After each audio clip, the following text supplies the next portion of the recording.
Welcome to MedHeads, the weekly show that brings a biopsychosocial focus to issues of the day, along with special guests who will showcase their expertise and enthusiasm about their field of practice. Your host, Dr. Ferghal Armstrong. Hello everyone, my name is Dr. Ferghal Armstrong and welcome to this episode of MedHeads. And today we've got Dr. Saveena and with us, otherwise known as Dr. Saveena. How are you, Saveena? Good, thank you, Ferghal. How are you? I'm good.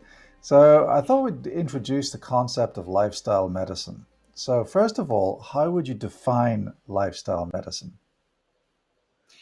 Look, Ferghal, there are many ways to define it. I guess if you want to talk about the actual definition of what the American College of Lifestyle Medicine explains it as, it's sort of using evidence-based lifestyle and therapeutic interventions such as, eating well, exercising, managing your stress, avoiding use of risky substances, and having a good social support to have a good, healthy life, basically. Yeah. But yeah. All right. So how would you define it? Well, I mean, I would just define it as a system of interventions characterized by a whole food diet, appropriate exercise, appropriate abstinence, and appropriate relationship stress management and appropriate sleep. But, that's quite a cumbersome way of thinking about it. So I also think about lifestyle medicine in terms of the 3 F's and the 3 S's. So, the 3 F's being the feet, the fork, the fingers, and the 3 S's being sleep, stress management, and socialization. So, the feet represents exercise, the fork represents appropriate diet, and the fingers represent smoking cessation and alcohol in moderation and abstinence from other drugs. And then the 3 S's, sleep. So getting the right amount of sleep, getting the right quality of sleep, stress management, and also developing appropriate, meaningful relationships with others. That's how I consider lifestyle medicine to be in wider holistic approach.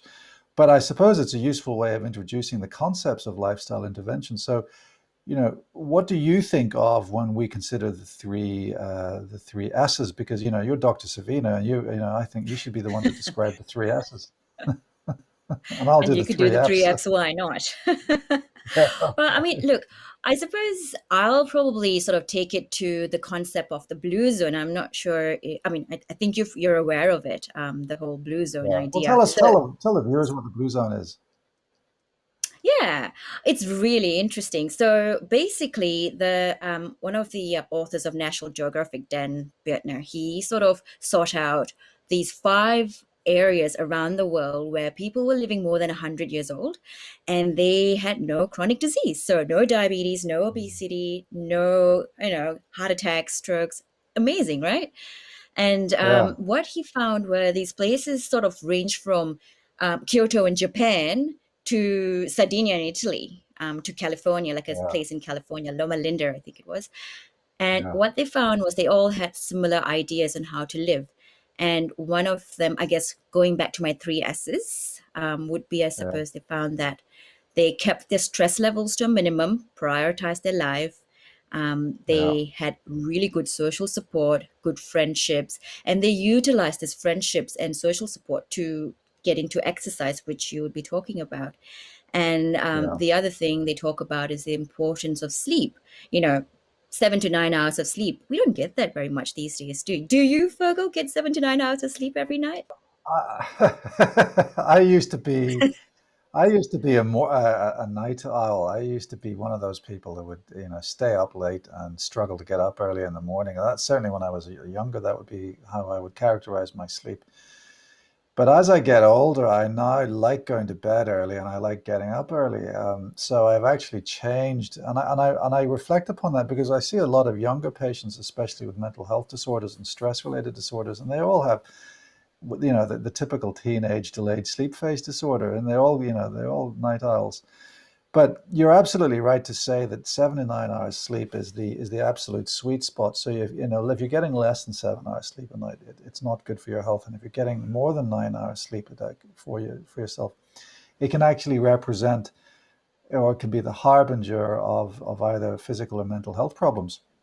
So um, the days of the sleep deprived hero are over. The macho man that doesn't get any sleep, that just doesn't apply anymore, because we know that lack of quality sleep actually affects your mortality, your longevity, and your morbidity in many ways. How would you describe that? Well, interestingly, as I was driving to work this morning, I was listening to a podcast on sleep, and Yeah, 6 to 6.5 hours of sleep. If that's all you get, it actually increases your risk of a cardiovascular event or a stroke. Um, Simple yeah, terms, a heart attack or a stroke. More than nine yeah, hours, it increases your risk of insulin resistance, resulting in diabetes and obesity. yeah, And that was quite interesting. It's that, as you said, the sweet spot. And the other thing, I suppose, moving on with in terms of stress levels, Western world, full of stress all the time. We've got deadlines to meet, traffic to get through, COVID thrown into the picture. It's all been quite stressful in our yeah, lives. yeah, More than ever now, I think lifestyle interventions are needed to actually help cope with our current yeah. life, I think. So Um, how do we and reduce our stress levels? What can we do? Well, first thing is to prioritize, put what we need, make a list of what's important in our life, and make a plan as to what you need to do on that day or what's important to you Yeah, and what's worth your time. That would be my right. take on how to manage stress levels. So time management, Also, yeah. having pretty much. And I suppose also throw out the things that you feel like are not actually worth your time. People, for example, who are constantly putting negative, energy in your space, for example. I think, if that's all they do in your life, what benefit are they doing to us? How do you feel about doing something like that, Fergal? So what I'm hearing is, stress management for you is all about, time management and getting rid of the energy vampires.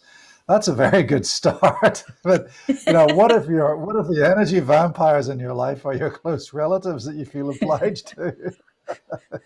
I mean, I also believe, not only do I believe in prioritizing my goals in life, but I also believe in meditation, stress management, and acceptance and commitment therapy and things like that. What's your view on those things? Was my last step, because what I find, lots of people always say, I don't have time for that. My life is busy Yeah, enough.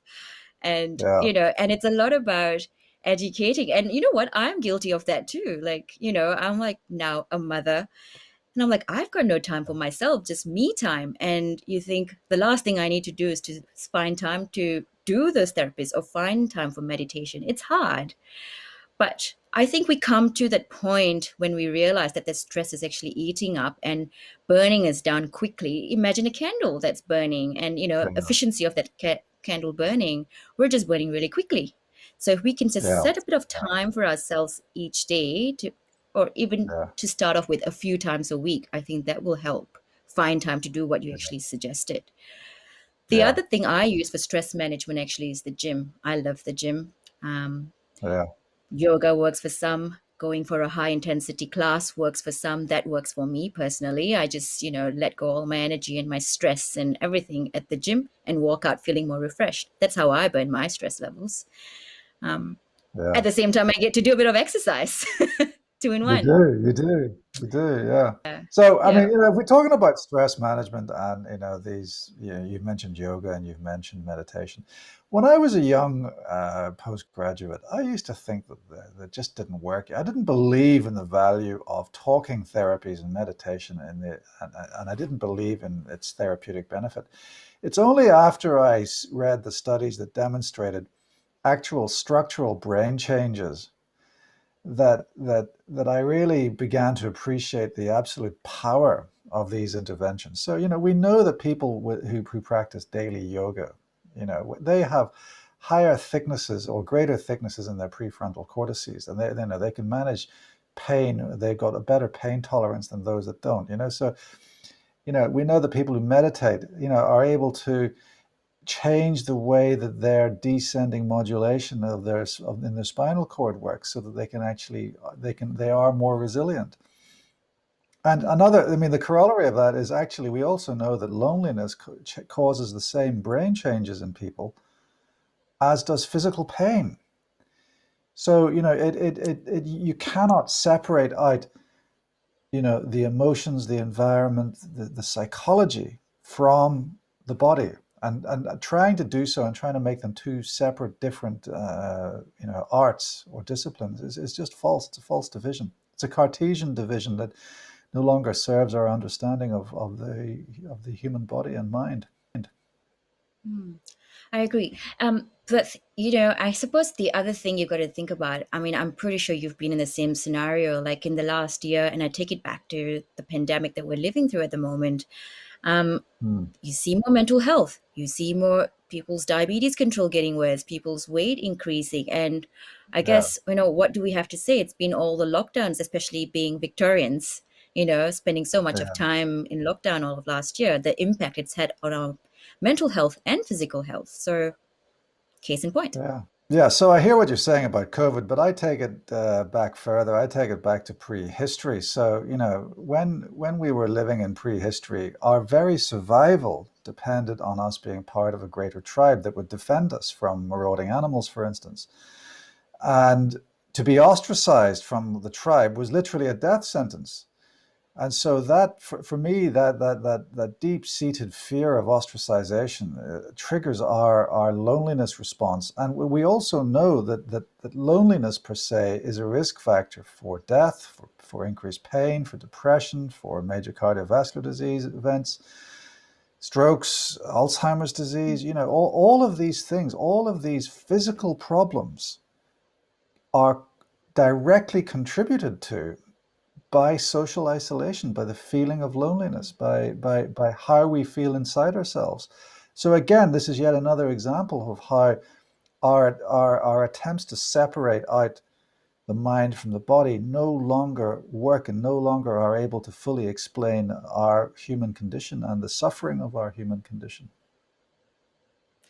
And if you think about it, really, in the Western world again, we are spending so much of time on the road, at our work, just doing things. Mhm. How much of time do we actually spend socializing? And when we do, which I think would be a good Yeah. segue to your next bit, we tend to sort of do risky substances while we're at it. Okay, Let's right. go out for So let's Friday night drinks. yeah. Okay, so we've done the three S's. We've done Savina's three S's. So let's do Fergal's three F's. So my three F's are the feet, the fork, and the fingers, right? So yeah, I mean, your segue into substances. So the fingers remind us that we should not use our fingers to smoke. So look, I really don't believe that we need to say anything other than it's bad for people to smoke. The messages are so available to, they're all readily available. Smoking cessation has got to be the cornerstone and pillar of any lifestyle intervention for any patient for any chronic disease. I don't think that anyone would argue with that. But there are the other substances. So the next one to think about would be alcohol. So the Australian guidelines for the maximum recommended alcohol consumption have actually changed in the last couple of years. So we're now saying that you shouldn't really drink any more than 10 standard drinks a week or no more than 4 standard drinks in any given day. Now, if you think that a can or a bottle of mid-strength beer has got 1.5 units roughly, that's about 8 beers a week and no more than 3 beers or 2.5 to 3 beers on any given day. So that might come as a surprise to some people. And I certainly look after people for whom the weekly recommendations they take as their daily recommendation. So it's important to consider alcohol and its long-term effects. And we know that alcohol produces effects not just in the liver. Where else? Where have you seen alcohol affect organ systems? What other organ Well, systems have you seen it affect? definitely. And I can take you back to when I was an intern, when I in ED, and I saw this old man who was stumbling across the corridors, and I thought, oh, here comes a drunk old man, is what I thought. This was at 2 in the morning, really. And Yeah, he actually had Wernicke-Korsakoff syndrome, which is basically damage to the brain, resulting in an imbalance and a staggering walk. And you yeah, don't think about it very often, but it actually does happen.